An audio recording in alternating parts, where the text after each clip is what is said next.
오늘 주신 하나님 말씀 마태복음 15장 29절로 39절 말씀입니다.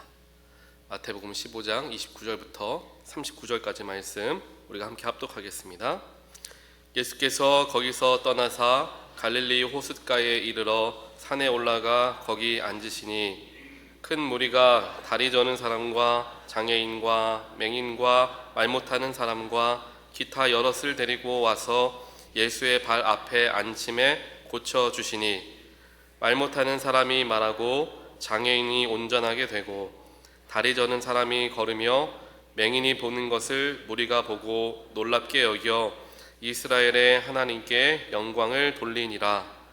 예수께서 제자들을 불러 이르시되 내가 무리를 불쌍히 여기노라. 그들이 나와 함께 있은지 이미 사흘임에 먹을 것이 없도다. 길에서 기진할까 하여 굶겨 보내지 못하겠노라. 제자들이 이르되 광야에 있어 우리가 어디서 이런 무리가 배부를 만큼 떡을 얻으리이까? 예수께서 이르시되 너희에게 떡이 몇 개나 있느냐? 이르되 7개와 작은 생선 2마리가 있나이다 하거늘. 예수께서 무리에게 명하사 땅에 앉게 하시고 떡 7개와 그 생선을 가지사 축사하시고 떼어 제자들에게 주시니 제자들이 무리에게 주매 먹고 남은 조각을 7광주리에 차게 거두었으며 먹은 자는 여자와 어린이 외에 4,000명이었더라. 예수께서 무리를 흩어 보내시고 배에 오르사 마가단 지경으로 가시니라. 아멘. 오늘 마태복음 15장 우리가 익숙히 알고 있는 오병이어의 기적을 일으키신 예수님의 그 능력을 우리 함께 말씀을 통하여 보게 됩니다. 예수님께서는 많은 병든 자들을 고치시고 또 죽어가는 자를 살리시며 마음에 어려움을 당하는 사람들을 위로하시어서 새롭게 회복시키시는 역사를 그의 공생의 기간 동안에 쭉 해오시는 것에 굉장히 많은 힘과 노력을 기울이신 분이십니다. 그렇게 많은 기적이 일어나고 하나님의 말씀이 선포되어질 때에 사람들의 마음을 깨우는 놀라운 말씀이 선포되어지는 것을 사모하는 수많은 사람들이 항상 예수님을 따라다녔습니다. 그래서 그들의 예수님의 제자들이었다라고 이야기를 하죠. 물론 12의 사도가 있지만 그들과 더불어서 많은 제자들이 예수님을 따라다니고 있었습니다. 오늘 말씀에서는 마찬가지로 많은 기적을 일으키시며 많은 기적을 받기를 원하는 사람들, 기적을 목격하기 원하는 사람들, 또 하나님 말씀을, 하늘의 말씀을 풀어주시는 예수의 말씀을 듣기 위해 모인 사람들, 수많은 사람들이 예수와 함께 있었습니다. 그들이 오늘 말씀을 보니까 32절에 이렇게 나옵니다. 예수님께서 그 무리들을 불쌍히 여긴다라고 이야기하시는데 왜 불쌍히 여겼느냐? 그들이 예수님과 함께 있은 지 이미 사흘이 되었다라고 이야기를 합니다. 사흘이나 되는 동안 예수님과 함께 있었다라고 해요. 그런데 먹을 것이 없도다. 이게 먹을 것이 처음부터 없었는지 아니면 먹었던 음식이 다 떨어졌는지는 모르지만 이제 사흘째 되는 날에는 굉장히 굶주려 있는 상황이 되었다라는 것을 예수님이 보시는 겁니다. 그것을 보시고 예수님이 그들을 긍휼히 여기셨다라고 이야기를 하죠. 33절에서는 제자들이 이제 예수님께 말합니다. 예수님, 이곳은 광야입니다. 우리가 이 광야 땅 어디에서 음식을 구할 수 있겠습니까? 시장에 가서 음식을 사올 수도 없는 노릇입니다. 라는 이야기를 이제 하는 거예요. 그렇다면은 그 수많은 무리가 5,000명이 넘는 사람들이 모여있던 곳이 어디였느냐? 바로 광야였다라는 것을 우리는 말씀을 통해서 발견할 수가 있다라는 것입니다. 결국 예수님께서 긍휼하게 여기셨던 그 무리들이 했던 일은, 즉 예수님이 왜 그들을 긍휼히 여기셨느냐? 하나님의 거룩한 말씀을 듣고자 예수께서 이루시는 놀라운 기적을 목격하여 증인이 되고자 갈망이 있었던 사람들이 광야에까지 나와서 사흘간이나 예수와 함께 동행하며 그 말씀과 기적과 가까이 하는 삶을 살아가고 있었기 때문에 그들을 긍휼히 여기셨다라고 우리는 이해할 수 있을 것입니다. 오늘 말씀 오병이어의 기적, 정말 놀라운 기적 중 하나로 성경에서 기록되어 있고 또 우리도 그렇게 기억을 하고 있습니다. 그 놀라운 기적의 현장에 함께 참여하여서 그 기적을 눈으로 목격하고 체험했던 사람들은 어떤 사람들이었느냐? 바로 예수의 말씀과 능력을 사모하여 광야의 땅이라 할지라도 그곳에 나아가 예수와 동행하려 애를 쓰는 사람들이었다라는 것으로 말씀을 통해 우리가 묵상해 볼 수 있게 되는 것입니다. 그들을 예수님께서 긍휼히 여기셨고 그들의 필요를 채우시기 위해서 놀라운 기적을 일으키시는 예수님의 모습을 우리가 보게 된다라는 것입니다. 우리의 삶도 마찬가지일 것입니다. 예수님을 똑같이 믿고 따른다라고 이야기하고 평생을 신앙생활 했다라고 이야기하지만 누군가는 살아계신 하나님을 삶에서 경험하고 그 뜨거운 체험을 가지고 일상이 변화되어져 하나님을 따르는 삶을 살아가는가 하면 누군가는 주일에만 예배를 드리고 삶에 커다란 변화는 없은 채 그저 하루하루 평소 일상의 그 세상 사람들과 별반 다르지 않는 그리스도인의 모습을 보이며 살아가는 사람들로 나뉘어질 수 있을 것입니다. 즉 예수를 믿는다, 예수를 따른다, 교회를 다닌다 하더라도 다 똑같은 크리스천이라 이야기하기는 어려울 수 있다는 사실입니다. 오늘 말씀을 보니까 살아계신 예수 그리스도의 놀라운 능력과 기적을 체험한 사람들은 광야를 마다하지 않고 예수의 능력이 있으신 곳, 예수의 은혜가 임하는 곳, 말씀이 선포되어지는 곳을 사모하며 나아갔던 사람들이 예수님의 긍휼하심을 입게 되었고 기적의 현장을 목격하게 되었음을 우리가 바라보게 되었을 때 우리의 삶의 필요와 우리의 삶에 놀라운 하나님의 은혜와 기적과 같은 일이 나의 삶에 일어나기를 바란다면 우리는 하나님의 말씀이 선포되어지는 곳, 은혜가 임하는 곳에 더욱더 마음을 쓰며 그곳으로 나아갈 수 있어야 한다는 것입니다. 하지만 오늘 말씀과 같이 말씀이 선포되어지는 곳, 하나님의 은혜가 임하는 곳은 편한 자리, 익숙한 자리가 아니라는 거예요. 집 안방에서 성경책을 읽다가 그렇게 하나님 만나는 경우도 있겠지만 오늘 말씀을 보게 되면 하나님 말씀이 선포되어지는 곳은 다른 곳이 아니라 광야의 자리였다라는 거예요. 광야의 자리는 어떤 자리입니까? 아까 말씀드린 것과 같이 편한 자리가 아닙니다. 불편한 자리예요. 익숙한 곳이 아닙니다. 어색한 곳이에요. 먹을 것이 있는 것도 아닙니다. 사흘 동안 예수님을 따라가면서 무슨 잘 집이 있겠습니까? 따뜻한 이불이 있겠습니까? 편안하게 사용하던 아무것도 없었을 거예요. 그러나 예수를 사모하고 말씀을 사모하며 그 광야의 길에서 예수와 사흘간 동행하려는 그 정도의 믿음을 가졌던 사람들이 5,000명이나 그 순간에 있었던 거예요. 그리고 그 모든 사람들은 예수님의 기적을 경험을 했다라는 사실입니다. 우리도 마찬가지입니다. 하나님의 능력을 경험하고 삶에 놀라운 기적이 일어나고 예수 그리스도의 살아계심을 우리가 목격하기 위해서는 말씀과 은혜 앞으로 나아가야 하는데 그 말씀과 은혜의 자리는 익숙한 자리가 아니라 어려운 자리, 불편한 자리, 내가 수고를 감내해야 하는 자리임을 우리는 반드시 기억해야 합니다. 하지만 우리는 말씀을 듣기는 원하지만 쉽게 듣기를 원하고 내가 듣기를 원하는 말씀을 듣기를 원하고 말씀을 듣더라도 내가 원하는 방향으로 해석하며 그 말씀을 받으려 하고 더 나아가 말씀이 선포되어지는 그 자리가 불편하거나 어색하면 그 자리를 피하고 싶은 마음들을 가진 어찌 보면 이 당시 5,000명의 사람들과 비교했을 때에는 굉장히 연약한 믿음을 가지고 있는 우리들의 모습을 다시 한번 발견해 보게 됩니다. 익숙하지 않은 것, 불편한 것 앞에서는 하나님 말씀 앞에 서기를 꺼려하는 것이죠. 내가 듣기 편하고 마음의 위로가 되고 또 나에게 기도가 응답되어지고 그러한 놀랍고 나의 삶에 유익이 되는 말씀을 들을 때에는 참 감사하고 기쁘고 그래 오늘도 나를 위로하시는구나 나와 함께 하시는구나 라는 위로를 받고 기쁨으로 말씀을 듣습니다. 하지만 우리의 마음을 찢어야 함을 가르쳐 주시고 우리의 죄를 조명하여 주시고 내가 얼마나 부족한 사람인지를 철저하게 깨닫게 하시면서 십자가 앞에 나와 회개하라는 그러한 선포의 말씀, 가슴을 찌르는 말씀들이 자꾸만 선포되어지면 불편하기도 하고 어색하기도 하고 피하고 싶어 하는 것이 사실입니다. 하지만 오늘 말씀을 그대로 적용해서 보면 그러한 어색한 자리, 그렇게 피하고 싶은 자리, 그렇게 불편한 자리가 하나님의 기적을 체험하는 자리가 된다라는 것을 오늘 말씀은 우리에게 분명하게 증거하고 있습니다.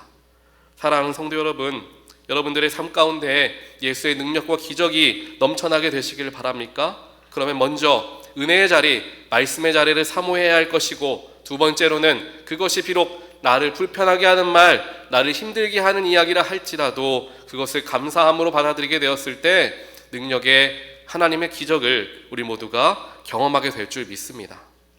또 그러한 자세와 그러한 태도를 가진 교회 공동체가 되었을 때에 그 교회에 성령의 역사가 가득해지는 것을 우리는 기억하며 사모하며 나아가야 할 것입니다.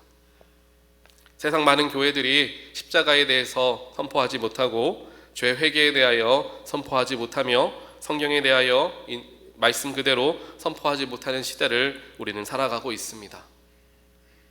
듣기 좋은 말이 이야기되고 편하게 들을 수 있는 예화라든지 혹은 나에게 익숙한 이야기들로 마음을 금방 사려는 말씀들과 예배들이 많이 있습니다. 물론 그런 속에서도 하나님 주시는 은혜는 분명히 있다라고 생각합니다. 하지만 오늘 말씀과 같이 나의 마음속에 이와 같은 간절함이 없다면, 예수와 함께하고자 광야에 나아가서 사흘이라도 내가 함께하겠다, 그 불편함을 감수하고서라도 예수님과 함께하겠다라는 그러한 간절한 마음이 우리에게 없다면 우리의 일상에서 이와 같은 기적이 발견되어지기가 굉장히 어려움을 우리는 기억해야 한다는 거예요.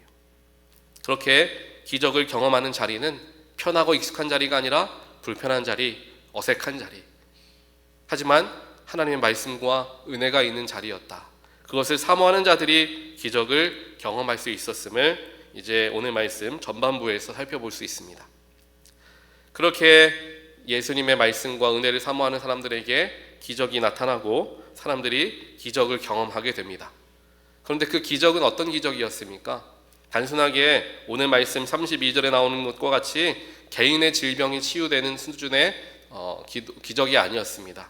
그 당시 5,000명 플러스 어린아이들과 여자들 거의 10,000명 이상의 사람들이 앉아 있었던 그곳에 모든 사람들이 한 명도 빼놓지 않고 다 기적을 경험하는 놀라운 일이 일어났는데, 그것은 바로 물고기 2마리와 보리떡 5개가 모든 사람들을 먹일 수 있을 정도의 많은 음식으로 늘어나게 되었던 그 기적을 그들은 다들 경험하게 됐다는 거예요. 즉 하나님께서 말씀을 사모하는 사람과 예수를 갈망하는 사람들에게 나타내시는 기적은 나 개인의 삶에서의 기적으로만 끝나는 것이 아니라 그 기적이 수많은 사람들에게 영향을 미치는 기적으로서 연결되어지게끔 하나님은 역사하신다라는 거예요. 오늘 말씀 마태복음에서 나오지 않지만 다른 복음서에서는 어린 아이가 가지고 있었던 물고기 2마리와 보리떡 5개라고 이야기를 합니다. 즉 어린 아이의 작은 음식이 10,000명이 넘는 사람들에게 허락되어지는 음식으로 은혜가 배가 되는 것을 그들이 경험하게 되었다는 사실입니다. 기적을 사모하는 사람들, 하나님 말씀과 은혜를 사모하는 사람들에게 하나님이 축복을 주시고 기적을 일으켜 주시는데, 그 축복은 비단 그 사람의 인생만을 변화시키는 것이 아니라 그 주변에 있는 모든 사람들을 배부르게 하는 놀라운 은혜임을 오늘 말씀을 통하여 우리는 살펴보게 된다는 것입니다. 그렇기 때문에 우리가 하나님께 은혜를 간구하고 기적을 간구하는 기도가 나의 삶에만 국한되어지는 은혜로서 머무르는 그런 기도를 드리는 것이 아니라, 하나님 나에게 이러한 축복을 받게 하시어서 그것을 가지고 어려운 사람들을 돕고 내가 그들에게 나아가 선을 행할 수 있도록 나를 사용하기 위해 축복을 부어 주시옵소서 라는 분명한 목적이 담긴 기도들을 드리게 되었을 때 그 기도가 능력 있는 기도요, 응답받는 기도가 되어진다는 사실을 오늘 말씀을 통하여 우리는 또한 배우게 된다는 것입니다. 즉 하나님의 기적은 많은 사람들을 위한 나눔의 기적이 된다라는 것을 이제 오병이어의 기적을 통하여서 우리가 살펴보는 거예요. 36절에 보니까 떡 7개와 생선을 가지고 예수님께서 축사하십니다. 축사하시고 이제 떼어 제자들에게 주시고 그 제자들이 다시 무리에게 나누어 주죠. 예수님께서 축복하시고 축복을 제자들에게 나누어 주니 제자들이 그 축복을 가져다가 다른 사람들에게 모두 나누어 주는 일을 한다라는 거예요. 축복을 받은 사람이 해야 하는 것은 나누는 일입니다. 축복을 만약에 내가 받았어요. 예수님께서 나에게 할당된 양의 음식을 줬겠죠. 물고기 반마리와 떡 한 덩이 정도를 나에게 줬겠죠. 내가 혼자 배부르게 먹을 수 있을 거예요. 그 순간에 요기할 수 있을 거예요. 그 정도의 많은 양이 아닙니다. 작은 양이었습니다.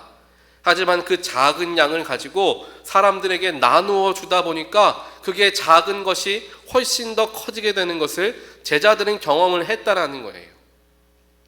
하나님의 은혜, 예수의 은혜를 경험하고 그 은혜와 축복을 가지고 나누다 보니까 그게 훨씬 더 커지게 되는 것을 제자들이 경험한 이후에는 어떻게 살아가겠습니까? 하나님의 은혜를 경험할 때마다, 하나님의 축복을 받을 때마다 나누는 일에 힘을 쓰겠죠. 이러한 경험들이 우리에게 있어야 할 것이고, 이것을 위하여 어찌 보면 하나님은 우리를 먼저 불러주시고 먼저 축복과 은혜를 허락하여 주셨음을 우리는 기억을 해야 합니다. 나 혼자 누리고 나 혼자 가지고 살아가는 은혜 축복으로 머물러서는 안 됩니다. 그것을 가지고 나누는 일들에 힘을 써야 하는 것이죠. 성경을 보면 예수님을 만난 모든 사람들이 은혜를 받고 그 은혜를 혼자 간직하는 것이 아니라 전해주지 못해서 안다라는 모습들이 성경의 여러 곳에서 발견되어집니다. 주님의 은혜를 온전하게 받았다라고 한다면 그 은혜를 나누고 싶어 하는 게 우리의 영혼의 정상적인 반응이 되어진다라는 거예요.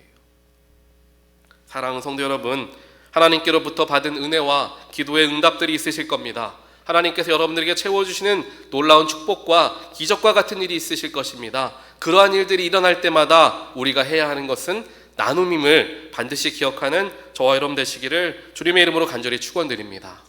또한 우리 교회가 바로 그런 교회가 되기를 원합니다. 비록 우리 교회가 많은 것을 가지고 있고 정말 대형 교회와 같이 수많은 사역을 할 수 없는 상황이라 할지라도 우리가 이래서 못하고 저래서 못하고 없어서 못하고 조금 더 생기면 하고 이렇게 생각하다 보면은 평생 할 수 없는 거예요. 오늘 말씀 보니까 보리떡 7개와 보리떡 7개와 생선 2마리를 가지고도, 죄송합니다, 오늘 7병2여네요. 네. 우리 7개와 생선 2마리를 가지고도 수많은 사람들에게 나누어 줄 수 있었던 그러한 모습을 바라보게 되었을 때, 비록 우리가 가진 게 적다 할지라도, 부족해 보인다 할지라도 내가 나누고자 하는 마음과 선한 마음으로 그것을 나누기 시작하면 하나님이 그것을 배가 되게 하시는 거예요. 하나님이 놀랍도록 그것을 기적으로 바꾸셔서 남아 죽어도 12광주리가 남도록 하나님께서 해주신다는 것을 기억하며 내가 가진 게 비록 작을지라도 나누는 일을 우리가 게을리해서는 안 됨을 우리는 기억해야 할 것입니다. 그래서 우리가 사순절을 시작하면서 지난 수요일 제수요 예배 때 오셨던 분들은 아마 다들 받으셨을 거예요. 사순절 말씀 읽기 표를 받으셨을 겁니다. 못 받으신 분들은 주일에 받으시면 돼요. 그래서 말씀을 하루에 2장씩 묵상합니다. 이제 3일간 묵상했으니까 이제 마태복음 6장까지 이제 묵상을 했습니다. 이제 오늘은 7, 8장을 하죠. 하루 할당된 양의 말씀을 읽고 거기에 체크를 하시고 1불씩 헌금을 하시는 거예요. 그래서 40일 사순절을 다 지키게 되면 40불의 헌금이 모여지게 됩니다. 그래서 그 40불의 헌금이 우리 교인들이 함께 모이게 되면 그 사순절은 결국 내가 금식하는 마음과 하나님께 드리는 마음으로써 헌금과 생활을 하고, 또 한 가지 사순절에 담겨져 있는 의미는 선행과 구제의 일들을 힘쓰는 게 사순절에 담겨져 있는 우리의 모습입니다. 그래서 우리가 모은 그 40불을 다 취합하여서 우리 사우스베이 지역에 패밀리 프라미스라는 단체가 있어요. 한 교회에서 하는 단체인데, 그 단체는 이제 어린 아이들이 있는 가정이 재정적인 어려움 때문에 집에서 쫓겨나 홈리스가 될 위험에 있는 사람들을 돕는 일을 하는 그런 단체입니다. 그래서 그 단체에게 저희들이 헌금이 모이는 대로 전해드리려는 계획을 갖고 있습니다. 여러분들 기억하시면서 사순절 말씀도 묵상하시고 헌금도 하시면서 그 헌금이 그냥 우리 교회의 어카운트에 채워지는 것이 아니라 나눔의 도구로서 사용되어짐을 기억하시면서 많은 분들 동참해 주시기를 부탁을 드립니다. 바로 이와 같은 일들이 나의 삶에서 일상적으로 일어나고 우리 교회에서 일상적으로 일어날 때 그게 바로 하나님 역사하시는 삶이요 역사하시는 교회가 된다라는 것입니다. 나만 잘 먹고 나만 잘 사는 게 아니라 나누어 줌을 통하여 선행을 통하여 우리가 훨씬 더 많은 은혜를 사람들에게 끼치게 되기 위해서 하나님이 우리를 부르시고 우리에게 축복을 주시는 것을 기억하며 기적을 사모하기 위해 어려운 자리와 힘든 자리, 광야의 자리라 할지라도 말씀 앞에 나아가려 애쓰는 우리의 모습, 기적을 경험하였을 때, 축복과 은혜를 경험하였을 때 나눔으로 연결하는 우리의 모습을 오늘 말씀을 통하여 다시 한번 묵상하시며 우리의 삶을 하나님께 다시금 맞추게 되는 저와 여러분 또 우리 나성 금난교회 되기를 주님의 이름으로 간절히 축원드립니다. 우리 같이 기도하겠습니다. 사랑의 하나님 감사합니다. 오늘 말씀을 통하여서 우리의 마음을 조명하여 주시고 나의 일상 개인에게만 머물러 있던 나의 신앙관을 세상과 또한 주변 이웃을 위하여 눈을 더 크게 뜨게 하시니 주여 감사합니다. 말씀이 선포되어지는 곳 비록 광야와 같은 곳이라 할지라도 예수가 가시는 곳에 나도 동참하고자 간절함으로 주 앞에 나아가는 우리가 되게 하시어 주님 준비하신 기적과 축복을 경험하는 우리 모두가 되게 하시고 그 받은 축복과 기적을 나눔을 통하여 더 크게 배가 되는 것을 우리 모두가 경험함을 통하여 하나님께 영광 돌리는 우리의 삶, 우리의 교회가 될 수 있도록 주님 저희들과 늘 동행하시며 이 사순절 기간에 더욱더 마음을 쓰며 주 앞에 나아가는 우리 되게 하여 주시옵소서. 이 모든 말씀 예수 그리스도 이름으로 간절히 기도합니다. 아멘.